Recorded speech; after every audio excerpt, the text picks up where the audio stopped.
All right, so something that might be helpful for some of us is creating essentially a video library where you have any videos that you want to access or students are going to need to access all in one spot, and it'll always be there all year long from year to year.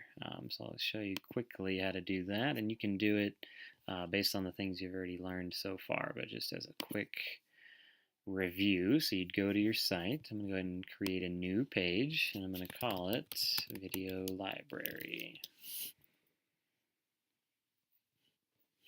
Okay. So you might go to Khan Academy or to YouTube. Here's one I found on a geometry lesson. So I'm going to go ahead and copy that URL. And then on my site, I'm going to type in what I want students to view as they see that. So I'm going to label that geometry video. Highlight it. Inserting link. It's not one of the pages I've already created. It's a web address. I'm going to paste it into there. Click OK, and that link will be ready to go. All right. I'll do another one. So I'm going to assume I'm a geometry teacher. So here's another one that I found that I liked. Just going to copy that URL. This one I'm going to label points, lines, and planes.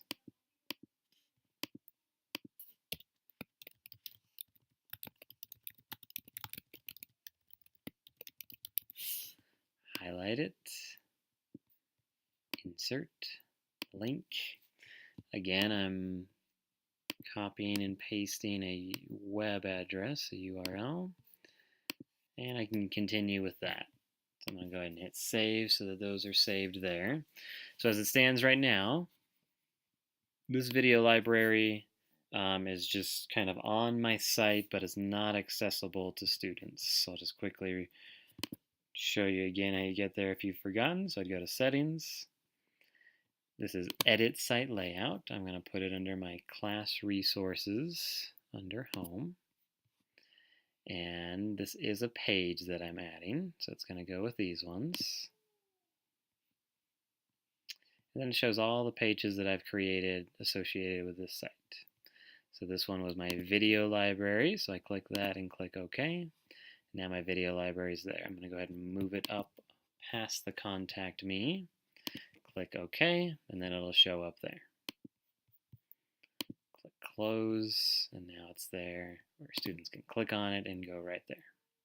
So this is a time where you might want to decide on the layout, if you're going to have separate videos for different subjects or different class periods. So I'll show you one that I made for this year.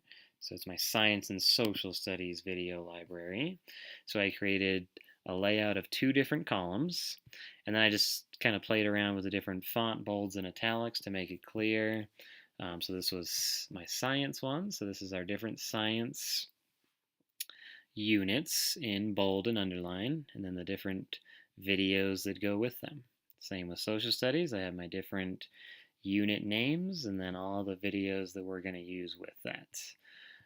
This one was made more for me, so because a lot of these sites have logins required, so students really wouldn't be able to access them at home. So you'd want to think about that if you'd want to have a separate teacher one and student one.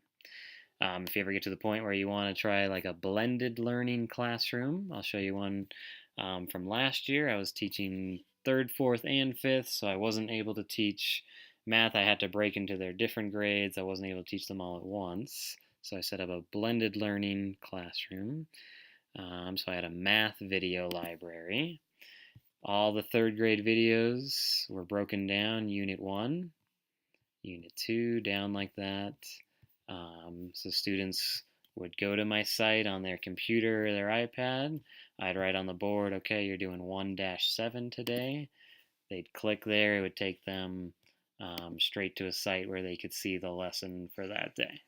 Okay, continuing today with adding. Okay.